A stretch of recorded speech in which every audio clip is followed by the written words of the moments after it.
Hello everyone, मैं आप सभी का आपके अपने चैनल में स्वागत करती हूं। आई होप कि आप सभी लोग अच्छे होंगे। आज की वीडियो में हम लोग शिक्षण कला से संबंधित कुछ प्रश्नों को देखने वाले हैं।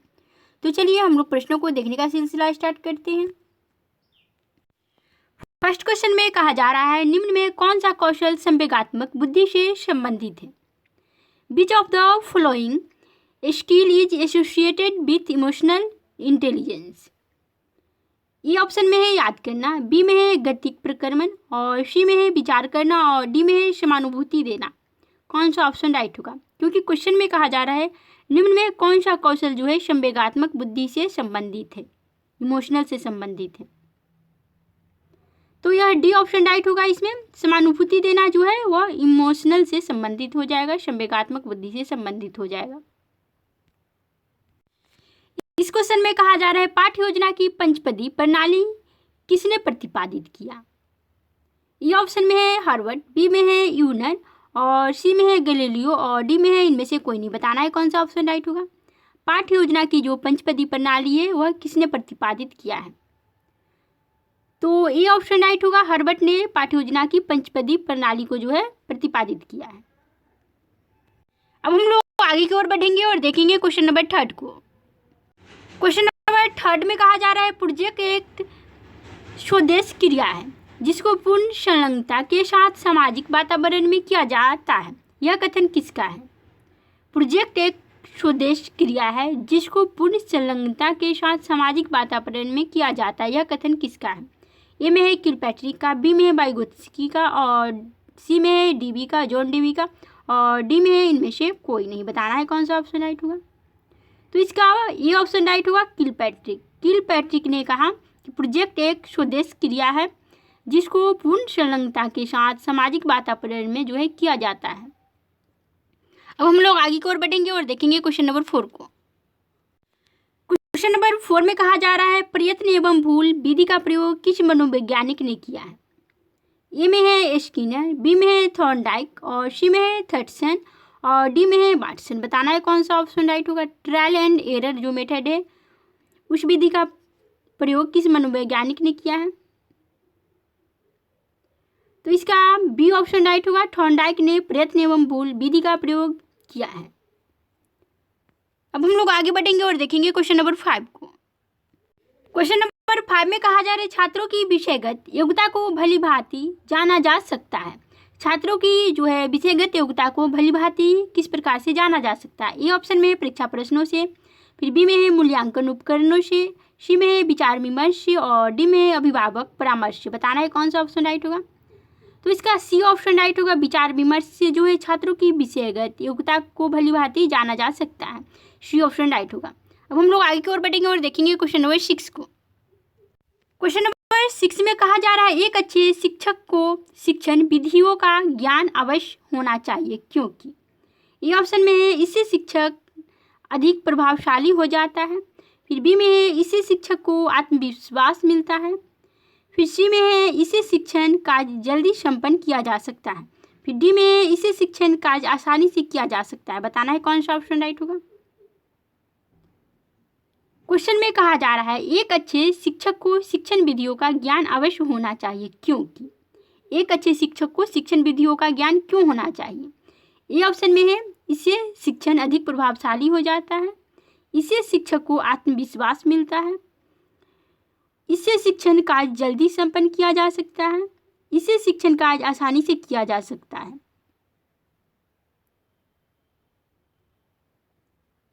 तो इसका ये ऑप्शन राइट होगा। इससे शिक्षण अधिक प्रभावशाली हो जाता है। अब हम लोग आगे की ओर बढ़ेंगे और देखेंगे क्वेश्चन नंबर 7 को। क्वेश्चन नंबर 7 में कहा जा रहा है एक अध्यापक होने के नाते हम शिक्षण अधिगम सामग्री का उपयोग इसलिए करेंगे क्योंकि। ये ऑप्शन में है इससे विद्यार्थी व्यस्त रहेंगे, बी में कहा जा रहा है इससे विद्यार्थी अधिक सुगमता से सीखेंगे, फिर सी में है इससे विद्यार्थियों का मनोरंजन होगा, डी में है इससे विद्यार्थियों का ध्यान विचलन होगा। बताना है कौन सा ऑप्शन राइट होगा। क्वेश्चन में कहा जा रहा है एक अध्यापक होने के नाते हम शिक्षण अधिगम सामग्री का उपयोग इसलिए करेंगे क्योंकि।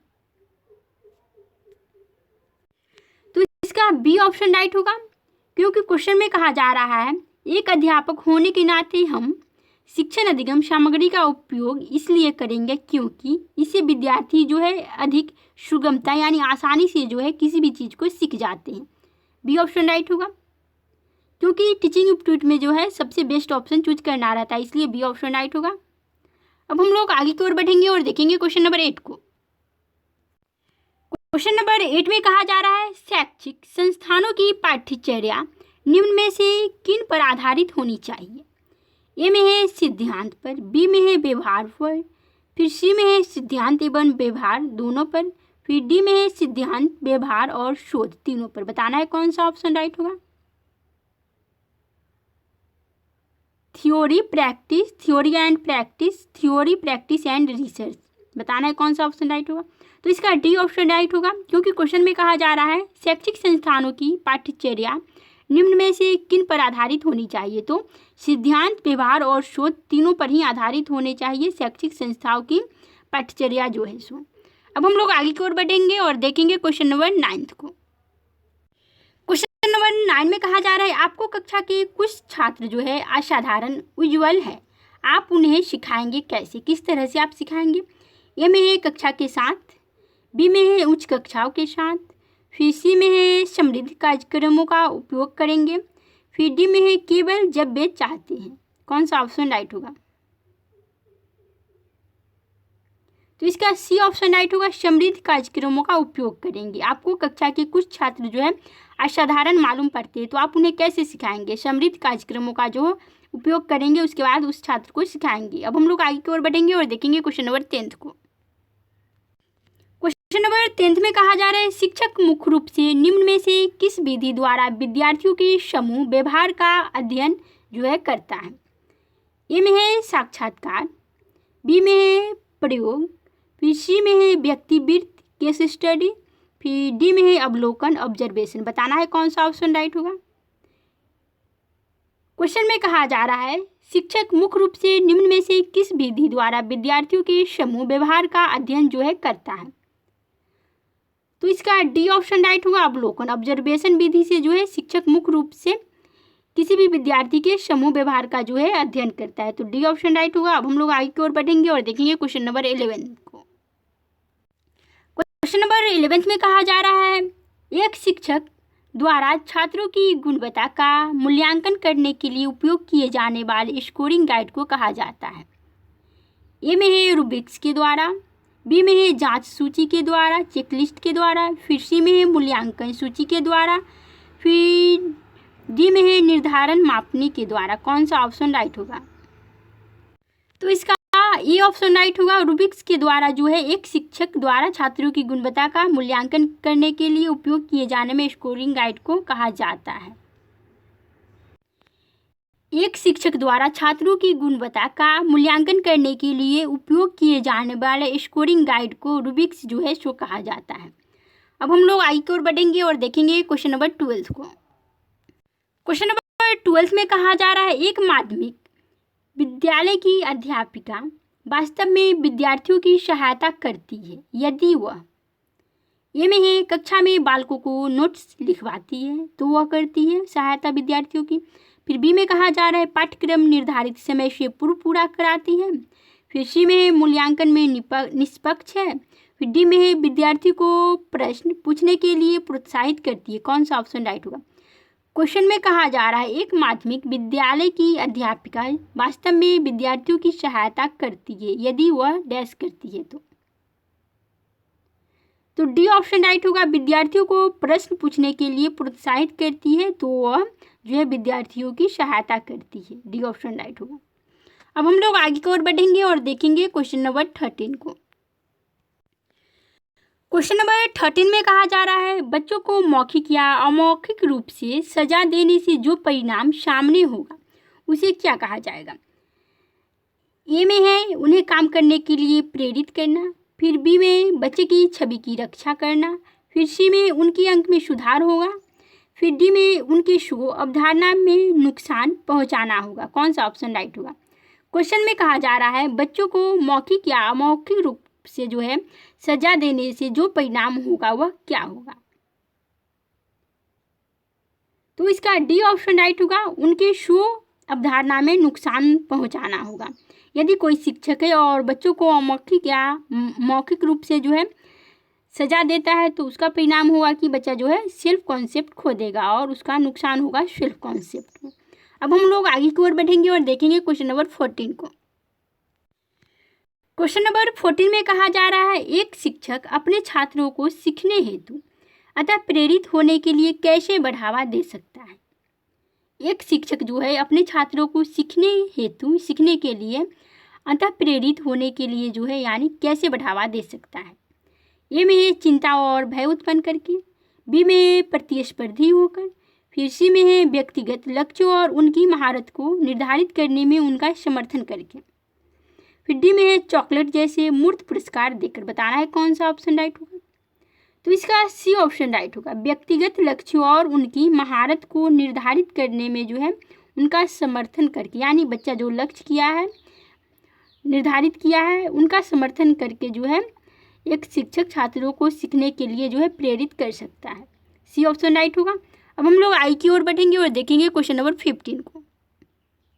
क्वेश्चन नंबर 15 में कहा जा रहा है, जब एक बच्चा असफल हो जाता है तो इसका मतलब है। ए में है बच्चे को निजी ट्यूशन लेना चाहिए था, बी में है तंत्र असफल हो गया, फिर सी में है बच्चा पढ़ाई के लायक नहीं है, डी में है बच्चे ने उत्तर को ठीक से याद नहीं किया। बताना है कौन सा ऑप्शन राइट होगा। क्योंकि क्वेश्चन में कहा जा रहा है जब एक बच्चा असफल हो जाता है तो इसका मतलब क्या है, तो बी ऑप्शन राइट होगा। इसका मतलब है कि तंत्र जो है यानी व्यवस्था जो है असफल हो गया, the system has failed. B option right होगा। अब हम लोग आगे की ओर बढ़ेंगे और देखेंगे क्वेश्चन नंबर 16 को। क्वेश्चन नंबर 16 में कहा जा रहा है, शिक्षण अधिगम प्रक्रिया में व्यक्तित्व ध्यान महत्वपूर्ण होता है क्योंकि ए में है शिक्षक प्रशिक्षण कार्यक्रम इसकी सलाह देता है, फिर बी में है यह प्रत्येक शिक्षार्थी को अनुशासित करने के लिए शिक्षकों को बेहतर अवसर प्रदान करता है, फिर सी में है बच्चे अलग अलग गति से विकसित होते हैं और अलग अलग तरीके से जो है सीखते हैं। बताना है कौन सा ऑप्शन राइट होगा। क्वेश्चन में कहा जा रहा है शिक्षण अधिगम प्रक्रिया में व्यक्तित्व यानी इंडिविजुअल जो डिफरेंस होता है उसके माध्यम से सीखते हैं, तो उसमें क्या महत्वपूर्ण होगा। Individual attention is important in the teaching learning process because. तो इसका सी ऑप्शन राइट होगा, बच्चे अलग अलग गति से विकसित होते हैं और अलग अलग तरीके से जो है सीखते हैं। सभी बच्चे जो है प्रत्येक बच्चे में अलग अलग भिन्नताएं होती है, प्रत्येक बच्चे अपने तरीके से सीखते हैं। अब हम लोग आगे की ओर बढ़ेंगे और देखेंगे क्वेश्चन नंबर 17 को। क्वेश्चन नंबर 17 में कहा जा रहा है, एक शिक्षिका कभी खुद से सवाल का जवाब नहीं देती है, वह अपने छात्रों को उत्तर देने, समूह चर्चा करने और सहकारी अधिगम को अपनाने के लिए प्रेरित करती है। यह उपागम किस सिद्धांत पर आधारित है। एक शिक्षिका है जो कभी जो है खुद से सवाल का जवाब नहीं देती है और वह अपने छात्रों को जो है उत्तर देने, समूह चर्चा करने और सहकारी अधिगम को अपनाने के लिए प्रेरित करती है। यह उपागम किस सिद्धांत पर आधारित है। ये ऑप्शन में है एक अच्छा उदाहरण स्थापित करना और प्रेरणा स्रोत बनना, बी में है सीखने की तत्परता और सी में है सक्रिय सहभागिता और डी में है शिक्षण सामग्रियों का उचित संगठन। बताना है कौन सा ऑप्शन राइट होगा। तो इसका सी ऑप्शन राइट होगा, सक्रिय सहभागिता। क्वेश्चन में कहा जा रहा है एक शिक्षिका कभी खुद से सवाल का जवाब नहीं देती, वह अपने छात्रों को उत्तर देने, समूह चर्चा करने और सहकारी अधिगम को अपनाने के लिए प्रेरित करती है। यह उपागम जो है सक्रिय सहभागिता पर आधारित है। अब हम लोग आगे की ओर बढ़ेंगे और देखेंगे क्वेश्चन नंबर 18 को। क्वेश्चन नंबर 18 में कहा जा रहा है, आपके किसी विद्यार्थी द्वारा अप्रासंगिक प्रश्न पूछे जाने पर आप क्या करेंगे। आपसे कोई विद्यार्थी है जो अप्रासंगिक तरीके से प्रश्न पूछता है तो आप क्या करेंगे एक शिक्षक के रूप में। ए में है उसकी अवहेलना करेंगे, बी में है उसे गलती का आभास कराएंगे, फिर सी में है उसे अन्य अवसर देंगे, फिर डी में है उसे सभी बच्चों के बीच जो है डांटेंगे। बताना है कौन सा ऑप्शन राइट होगा। तो इसका सी ऑप्शन राइट होगा, उसको अन्य जो है अवसर देना चाहिए। एक शिक्षक के रूप में है तो उसे क्या करेंगे, उसे अवसर देंगे, अन्य उसे अपॉर्चुनिटी जो है दिया जाएगा बच्चे को। क्वेश्चन में पूछा जा रहा है आपके किसी विद्यार्थी द्वारा आपसे जो है अप्रासंगिक प्रश्न पूछता है तो आप क्या करेंगे, तो आप उसे अनअवसर देंगे। अब हम लोग आगे की ओर बढ़ेंगे और देखेंगे क्वेश्चन नंबर 19 को। क्वेश्चन नंबर 19 में कहा जा रहा है एक अच्छे परीक्षण में 3 गुण होते हैं। एक अच्छे परीक्षण में जो है 3 गुण होते हैं। ये ऑप्शन में है वैधता, मूल्यांकन और व्यवहारिकता। फिर सी में है वैधता, विश्वसनीयता और व्यवहारिकता। फिर सी में है व्यापकता, मूल्यांकन और प्रयोगात्मकता। फिर डी में है व्यापकता, मूल्यांकन और व्यवहारिकता। बताना है कौन सा ऑप्शन राइट हुआ, क्योंकि क्वेश्चन में कहा जा रहा है एक अच्छे परीक्षण में 3 गुण होते हैं। कौन से 3 गुण होते हैं उसका नाम बताना है, तो इसका बी ऑप्शन राइट होगा। वैधता, विश्वसनीयता और व्यवहारिकता जो है एक अच्छे परीक्षण में ये 3 गुण हैं। वैधता, विश्वसनीयता और व्यवहारिकता जो है परीक्षण के गुण हैं। अब हम लोग आगे की ओर बढ़ेंगे और देखेंगे क्वेश्चन नंबर 20 को। क्वेश्चन नंबर 20 में कहा जा रहा है छात्रों को पहली कोई समान नियम बताकर उसके बाद उस नियम की उदाहरण देकर नियम की पुष्टि करने की विधि को क्या कहते हैं। छात्रों को पहले कोई समान नियम बताया जाता है, उसके बाद उस नियम की उदाहरण दिया जाता है, तो इस नियम को किस विधि के नाम से जाना जाता है। ए में है निगमन विधि, बी में है आगमन विधि, सी में है तर्क विधि और डी में है संश्लेषण या विश्लेषण विधि। बताना है कौन सा ऑप्शन राइट हुआ। इसमें सामान्य से विशिष्ट की ओर जा रहा है, सामान्य से विशिष्ट की ओर जा रहा है, तो यह कौन सा विधि होगा।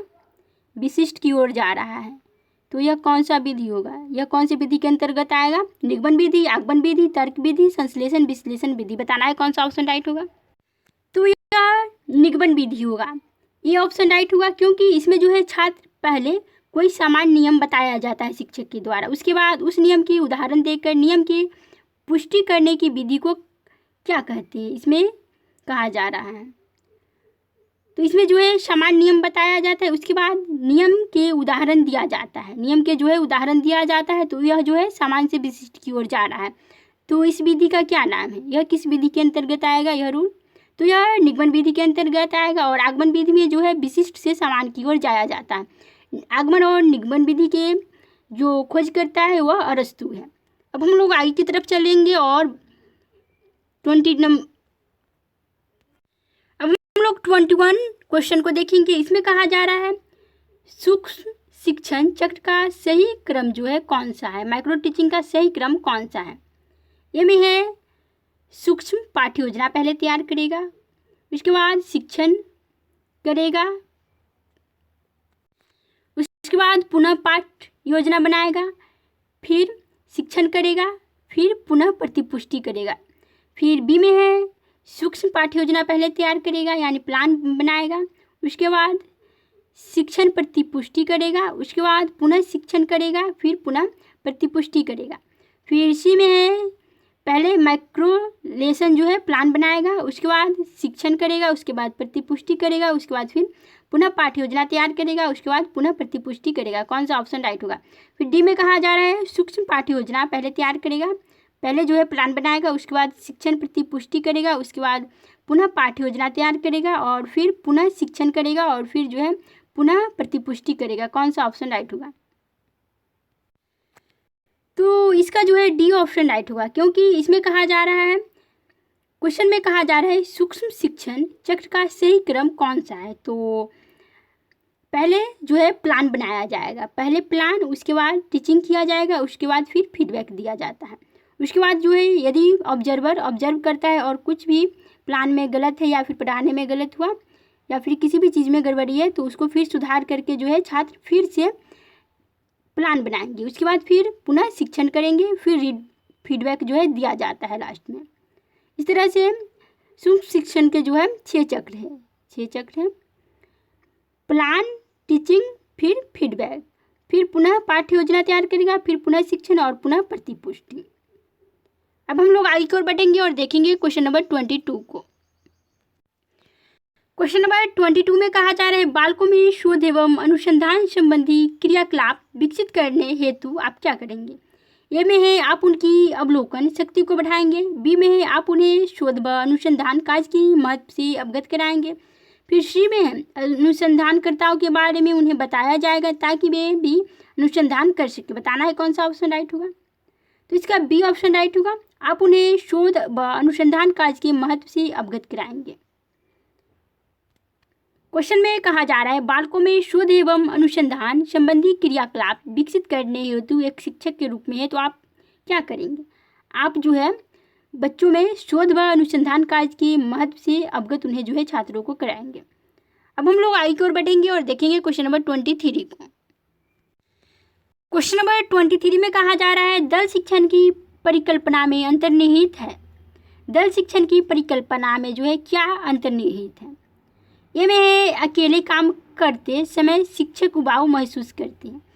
फिर बी में है शिक्षक अकेले शिक्षण कार्य करने में सक्षम नहीं होते हैं। फिर सी में है स्कूल के सर्वश्रेष्ठ शिक्षक अधिक छात्रों द्वारा साझा किए जा सकते हैं। फिर डी में है अकेला शिक्षक वर्ग को नियंत्रित नहीं कर सकता। कौन सा ऑप्शन राइट होगा। क्वेश्चन में कहा जा रहा है दल शिक्षण की परिकल्पना में क्या सम्मिलित है।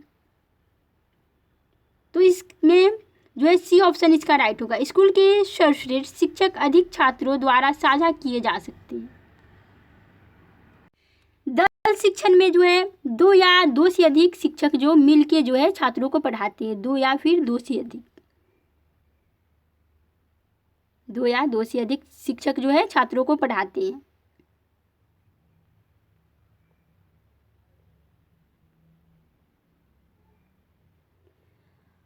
अब हम लोग आगे बढ़ेंगे और देखेंगे क्वेश्चन नंबर 24 को। इस क्वेश्चन में कहा जा रहा है पदानुक्रम के उच्चतम स्तर पर है।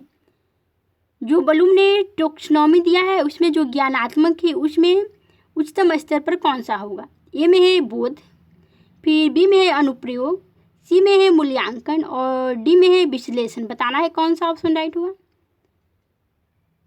तो इसका सी ऑप्शन राइट होगा मूल्यांकन। ब्लूम ने जो पदानुक्रम के उच्चतम स्तर दिए हैं उसमें मूल्यांकन जो है हाई लेवल पे है। अब हम लोग आगे की ओर बढ़ेंगे और देखेंगे क्वेश्चन नंबर 25 को। इस क्वेश्चन में कहा जा रहा है माइक्रो टीचिंग किस दक्षता पर केंद्रित है। सूक्ष्म शिक्षण जो है किस दक्षता पर आधारित है। ए में है विधि पर, बी में है कौशल पर, सी में है विषय वस्तु पर और डी में है उपरोक्त में से कोई नहीं। बताना है कौन सा ऑप्शन राइट होगा। तो माइक्रो टीचिंग जो है वह कौशल पर आधारित है। इसमें जो है छात्रों को कौशल सीखने के लिए दिया जाता है जिससे वे भविष्य में अच्छे शिक्षक बन सके, एक योग्य शिक्षक बन सके। अब हम लोग आगे की ओर बढ़ेंगे और देखेंगे क्वेश्चन नंबर 26 को। इस क्वेश्चन में कहा जा रहा है शिक्षण विधि जिसमें शिक्षक विशिष्ट से सामान्य की ओर जाते हैं तो यह कौन सा विधि होगा। आगमन विधि, निगमन विधि, अभ्यास विधि या फिर परिचर्या विधि। कौन सा ऑप्शन राइट होगा। आगमन विधि, निगमन विधि, अभ्यास विधि या परिचर्या विधि। क्योंकि इसमें जो है शिक्षक विशिष्ट से सामान्य की ओर जाता है तो यह आगमन विधि होगा। ये ऑप्शन राइट होगा। और निगमन विधि में जो है शिक्षक जो है सामान्य से विशिष्ट की ओर जाएगा, सामान्य से विशिष्ट की ओर जाता है। आगमन और निगमन विधि के खोजकर्ता अरस्तु है। क्वेश्चन नंबर 27 में कहा जा रहा है अभिवृत्ति, मूल्य और अभिरुचि किस अधिगम अनुच्छेद द्वारा परिलक्षित होते हैं। ए में है संज्ञानात्मक, बी में है भावात्मक और सी में है मनोक्रियात्मक और डी में है उक्त कोई नहीं। बताना है कौन सा ऑप्शन राइट होगा। क्वेश्चन में कहा जा रहा है अभिवृत्ति, मूल्य और अभिरुचि किस अधिगम अनुच्छेद द्वारा परिलक्षित होती हैं तो बी ऑप्शन राइट होगा भावात्मक। भावात्मक में जो है अभिवृत्ति, मूल्य और अभिरुचि जो है अधिगम अनुच्छेद द्वारा परिलक्षित होती हैं। यह ब्लूम टैक्सोनॉमी से संबंधित है। यदि आप लोग नहीं देखे अभी तक इस वीडियो को ब्लूम टैक्सोनॉमी के बारे में तो उस पर मैं ऑलरेडी एक वीडियो बना चुकी हूँ, आप लोग देख लीजिएगा उससे जाकर। अब हम लोग आगे की ओर बढ़ेंगे और देखेंगे क्वेश्चन नंबर 28 को। इस क्वेश्चन में कहा जा रहा है निम्न में शिक्षण का कौन सा स्तर अनुशंसित नहीं है। अनुशंसित जो है सो नहीं है। ए में है स्मृति स्तर, बी में है बोध स्तर, सी में है चिंतन स्तर और डी में है विभेदन स्तर। कौन सा ऑप्शन राइट होगा। क्योंकि क्वेश्चन में कहा जा रहा है शिक्षण का कौन सा स्तर जो है अनुशंसित नहीं है तो डी ऑप्शन राइट होगा, विभेदन स्तर। विभेदन स्तर में जो है शिक्षक के द्वारा छात्रों के सामने समस्या इस तरह से उत्पन्न किया जाता है कि छात्र जो है उस समस्या का समाधान करने के लिए खुद से स्वयं से जुट जाते हैं और उस प्रॉब्लम का सोल्व भी कर देते हैं। अब हम लोग आगे की ओर बैठेंगे और देखेंगे क्वेश्चन नंबर 29 को। क्वेश्चन नंबर 29 में कहा जा रहा है, निम्न में कौन सा प्रभावी शिक्षण में मुख्य व्यवहार है। प्रभावी शिक्षण में जो है मुख्य व्यवहार है, ए में है विद्यार्थियों के विचारों एवं योगदान का उपयोग, बी में है रचना बनाना, सी में प्रश्नीकरण और डी में अनुदेश विविधता। बताना है कौन सा ऑप्शन राइट होगा। तो इसका डी ऑप्शन राइट होगा, क्योंकि क्वेश्चन में कहा जा रहा है निम्न में कौन सा प्रभावी शिक्षण में मुख्य व्यवहार है। तो अनुदेश विविधता जो है प्रभावी शिक्षण में मुख्य व्यवहार है। अब हम लोग आगे की ओर बैठेंगे और देखेंगे क्वेश्चन नंबर 30 को। क्वेश्चन नंबर 30 में कहा जा रहा है, एक अच्छा शिक्षक होना चाहिए। ए में है संसाधनपूर्ण और एकतांत्रिक, बी में है संसाधनपूर्ण और सहभागी, सी में है साधन संपन्न और आधिकारिक और फिर डी में है संसाधनपूर्ण एवं प्रभावशाली। बताना है कौन सा ऑप्शन राइट होगा। तो इसका बी ऑप्शन राइट होगा, एक अच्छा शिक्षक जो है संसाधनपूर्ण और सहभागी होगा। अब हम लोग आगे की ओर बढ़ेंगे और देखेंगे क्वेश्चन नंबर 31 को। इस क्वेश्चन में कहा जा रहा है, शिक्षण पेशे का उन्नयन तभी हो सकता है जब ए में है शिक्षक सृजनात्मक विधियों से पढ़ाए, बी में वेतन योग्यतानुसार मिले, सी में है शिक्षक स्वयं नए प्रयोग करे एवं नई विधियां निकाले, फिर डी में है शिक्षक छात्रों को अधिकाधिक समय दे। बताना है कौन सा ऑप्शन राइट होगा। क्वेश्चन में कहा जा रहा है, शिक्षण पेशे का उन्नयन तभी हो सकता है जब शिक्षक स्वयं नए प्रयोग करे एवं नई विधियां बनाए, तभी जो है शिक्षण पेशे का उन्नयन हो सकता है। सी ऑप्शन राइट होगा। अब हम लोग आगे की ओर बैठेंगे और देखेंगे क्वेश्चन नंबर 32 को। क्वेश्चन नंबर 32 में कहा जा रहा है, छात्रों में मूल्यों की शिक्षा देना आवश्यक है क्योंकि। छात्रों में जो है मूल्यों की शिक्षा देना आवश्यक है क्योंकि ए में है इससे उनका बौद्धिक विकास बढ़ेगा, बी में है माता पिता प्रसन्न होंगे, सी में है उनमें सद्गुणों के प्रति आस्था और सजगता बढ़ेगी, डी में है वह भी एक शिक्षा है। कौन सा ऑप्शन राइट होगा।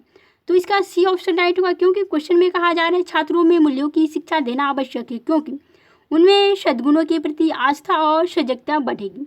तो इस वीडियो में इतना ही, फिर मिलेंगे नेक्स्ट वीडियो में।